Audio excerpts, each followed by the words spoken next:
News, सच जरूरी है। नमस्कार दर्शकों, आप देख रहे हैं MNS न्यूज नेटवर्क। मैं हूं आपके साथ शिबा शेख। तो आइए देखते हैं देश और दुनिया की तमाम बड़ी खबरें। आइए एक नजर डालते हैं हेडलाइंस पर। एनसीपी छीन जाने के बाद शरद पवार जाएंगे SC, कैसे कर रहे हैं पलटवार की तैयारी। महाराष्ट्र में अब राज ठाकरे भी भाजपा संग जाने को बेकरार, उद्योग का पहले ही डोल रहा मन। सिर्फ OBC वोट बैंक की चिंता या नए समीकरण के सियासी तीर। आइए देखते हैं खबरें विस्तार से। एनसीपी छीन जाने के बाद शरद पवार जाएंगे SC, कैसे कर रहे हैं पलटवार की तैयारी। महाराष्ट्र की राजनीति में फिर से हलचल आ गई है। शिवसेना के बाद अब एनसीपी का हाल भी वैसे ही हो गया है जैसे चुनाव आयोग के मंगलवार को अजित पवार के गुट को असली एनसीपी घोषित कर दिया था। आयोग में अजित पवार के गुट को पार्टी का नाम और चुनाव चिन्ह अलॉट कर दिया गया है। चुनाव आयोग ने शरद पवार गुट को नए सियासी दल का नाम चुनने के लिए 7 फरवरी 2024 को 4 बजे तक का सुझाव देने को कहा है। इस मामले पर शरद पवार के घर पर बैठक हुई थी। फिलहाल मीटिंग समाप्त हो चुकी है। सुप्रिया सुले और शरद पवार पार्लियामेंट के लिए निकल चुके हैं। उन्होंने कहा है कि हम सुप्रीम कोर्ट जाएंगे। समाचार एजेंसी NNC से बातचीत करते हुए कहा कि पार्टी के नए नाम का और चुनाव निशान को लेकर कोई फैसला नहीं हुआ है। चुनाव आयोग को हम 3 बजे तक जवाब दे देंगे।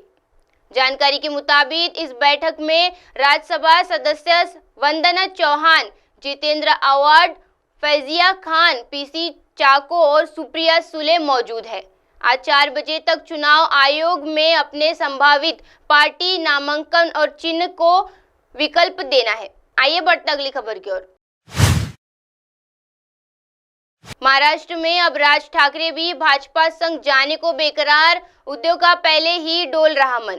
लोकसभा चुनाव के लिए अभी तारीखों का ऐलान नहीं हुआ है, लेकिन राजनीतिक दल अपने अपने समीकरण को मजबूत करने की कवायद कर रहे हैं। बिहार में हाल ही में नीतीश कुमार को पाल बदलने के बाद नया समीकरण तैयार हुआ है।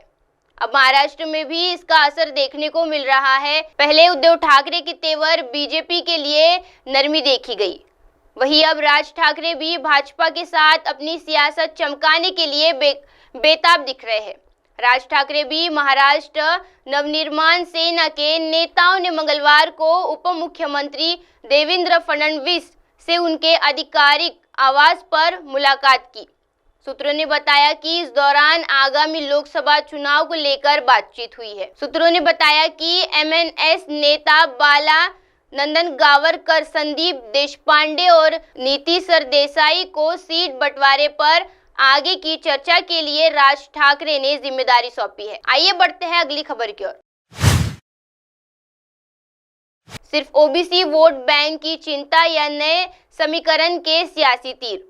महाराष्ट्र की राजनीतिक में इन दिनों सब ठीक नहीं चल रहा है। मराठों की कुणबी समुदाय के तहत आरक्षण दिए जाने के बाद से सत्ताधारी गठबंधन के बीच खटपट सामने आ चुकी है। पिछले दिनों राज्य की एकनाथ शिंदे सरकार के कैबिनेट मंत्री और बड़े OBC नेता छगन भुजबल ने अपने पद से इस्तीफा दे दिया है। अब एकनाथ शिंदे कैंप के शिवसेना सांसद और OBC नेता प्रताप राव जाधव से संसद में राष्ट्रव्यापी जाति जनगणना की मांग की जा रही है। यही ऐसा मुद्दा है जिसका बीजेपी ने अब तक खुलकर समर्थन नहीं किया है।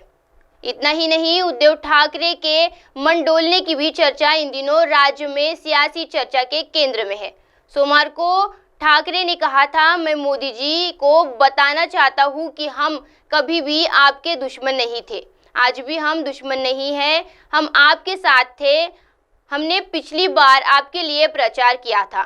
ठाकरे के इस बयान का मतलब ये निकलता जा रहा है कि वह इंडिया अलायंस को छोड़कर फिर से NDA में शामिल हो सकते हैं। अगर ऐसा हुआ तो फिर एकनाथ शिंदे के नेतृत्व वाली शिवसेना का NDA में रहना मुश्किल हो जाएगा। ऐसे में माना जा रहा है कि जाधव की जाति जनगणना की मांग शिंदे की सेना को इंडिया अलायंस से जोड़ने वाली मजबूत वैचारिक रस्सी बन सकती है। अब आप हमारे चैनल को मोबाइल ऐप पर भी देख सकते हैं। मोबाइल ऐप पर देखने के लिए प्ले स्टोर से MNS news TV app download करें। आप इसे Insta, high quick, Twitter, Facebook और कई सोशल मीडिया प्लेटफॉर्म पर हमारा चैनल उपलब्ध है। आप इसे यूट्यूब पर भी देख सकते हैं, आप इसे लाइव भी देख सकते हैं www.mnsnewstv.com पर। अब वक्त हो चला है दर्शकों ब्रेक का। ब्रेक से लौटने के बाद देखते रहिएगा देश और दुनिया की तमाम बड़ी खबरें MNS न्यूज़ टीवी पर। नमस्कार।